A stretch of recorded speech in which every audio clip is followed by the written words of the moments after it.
Afternoon, welcome to my vlog. I'm here again in school. I just dropped the kids. Oh, I need to use the stairs that I can exercise some.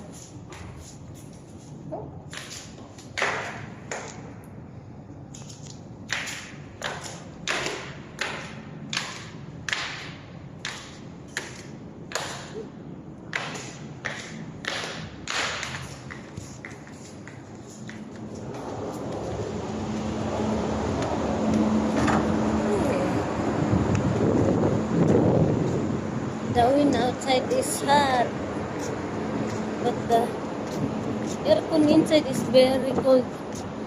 That is why I have colds. I got colds. This is between Cornish Street and Kalipa Street.